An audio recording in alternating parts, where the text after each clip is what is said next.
अस्सलाम वालेकुम नाज़रीन, एक नई वीडियो में खुशामदीद। आज की वीडियो में आपके साथ शेयर करूंगी कि आपने अगर साबुत टिंडे अगर आपने बनाने हैं घर में तो हम किस तरीके से बनाएंगे।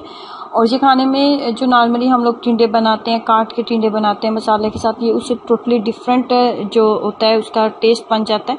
और अगर आप इस तरीके से बनाते हैं तो आपको बहुत ही पसंद आएंगे। इनको कैसे बनाना है आइए जानते हैं। इसमें बहुत ज़्यादा बड़े साइज़ का आपने टिंडा नहीं लेना, और टिंडा जो है बहुत ही नरम होना चाहिए और ताज़ा जो बिल्कुल टिंडा होना चाहिए। और अगर पका हुआ बड़े साइज़ का आप टिंडा लेंगे तो फिर आपकी ये रेसिपी है वो अच्छे तरीके से नहीं बनेगी। नॉर्मल साइज़ का, छोटे साइज़ का बिल्कुल ताज़ा टिंडा जब आपने ले लिया तो उसके बाद आपने बारीक नोक वाली आपने छुरी लेनी है और इस तरीके से आपने इसके अंदर सुराख कर देने हैं। बहुत बड़े सुराख नहीं करने जैसे कि आपको वीडियो में नज़र आ रहा है, बिल्कुल इस तरीके से करने हैं। एक टिंडे के ऊपर आप कह सकते हैं 10 से 15 आपने इस तरीके से कट आपने लगा लेने हैं।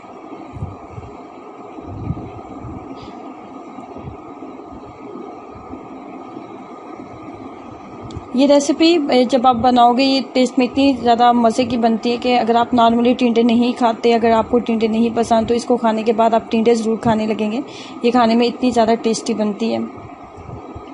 जब अच्छे तरीके से आपने कट लगा लिया, कट लगाने के बाद आपने इस तरीके से तमाम टिंडे आपने तैयार कर लिए हैं।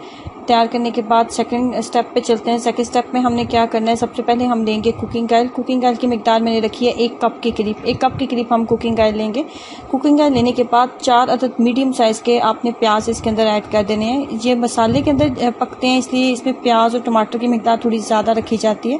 इसमें 4 अदद बड़े साइज़ के आपने प्याज लेने हैं। प्याज लेने के बाद प्याज को हमने लाइट ब्राउन कर लेना है। इतनी देर तक प्याज को हमने फ्राई करना है कि प्याज जो है लाइट ब्राउन हो जाए। जब प्याज लाइट ब्राउन हो जाए तो इसके अंदर आपने लहसुन ऐड कर देना है 1 बड़ा खाने का चम्मच।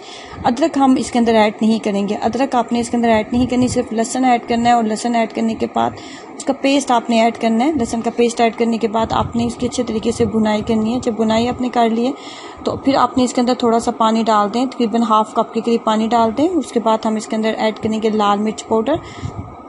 लाल मिर्च पाउडर की मिकदार हम रखेंगे 1 टेबलस्पून मैं लूँगी लाल मिर्च पाउडर। लाल मिर्च पाउडर ऐड करने के बाद इसके अंदर डालेंगे टमाटर, 3 अदद मीडियम साइज़ के टमाटर और 4 से 5 अदद सब्ज़ मिर्चें इसके अंदर ऐड कर देंगे। 1 टीस्पून के करीब इसके अंदर डालेंगे नमक। आप अपने टेस्ट के अकॉर्डिंग एडजस्ट कर सकते हैं जैसे आपको पसंद हो। उसके बाद इसके अंदर पानी डालूंगी क्योंकि मसाला जो है थोड़ा सा नीचे लगने लग गया था, इसके अंदर थोड़ा सा पानी ऐड कर देंगे। पानी ऐड करने के बाद इसके अंदर टिंडे ऐड कर देंगे। टिंडे ऐड करने के बाद इसको 2 से 3 मिनट अच्छे तरीके से भून लेते हैं। भून लेने जब हमने अच्छे तरीके से इसको भून लिया उस टाइम हम इसके अंदर ऐड कर देंगे पानी। पानी की मिकदार आप 1 कप के करीब रखेंगे। 1 कप के करीब पानी इसके अंदर डालने के बाद आपने इसको 5 से 7 मिनट के लिए आपने प्रेशर कुकर लगा देना है। अगर आप प्रेशर कुकर नहीं लगाना चाह रहे, प्रेशर कुकर आप बंद नहीं करना चाह रहे, तो फिर आप इसको जैसे चावल को दम लगाया जाता है बिल्कुल उस तरीके से आप इसको दम के ऊपर रख दें और फिर आप इसको 15 से 20 मिनट दें दम के ऊपर कि ये अच्छे तरीके से कुक हो जाए, नरम हो जाए। अगर आपके टिंडे बिल्कुल ताज़े हैं तो ये पकने में ज़्यादा टाइम नहीं लेते। और आप देख सकते हैं कि प्रेशर कुकर के अंदर मैंने इसको 5 से 7 मिनट दिए और ये बिल्कुल इस तरीके से बिल्कुल नरम और बहुत ही अच्छे तरीके से बन गए और ये बिल्कुल भी इसके अंदर नहीं घुले। ये खाने में बहुत ही लाजवाब बनते हैं। ज़रूर ट्राई कीजिएगा और अपना एक्सपीरियंस मेरे साथ ज़रूर शेयर करें। वीडियो अच्छी लगी है तो लाइक करना और चैनल को सब्सक्राइब करना मत भूलें। अल्लाह हाफिज़।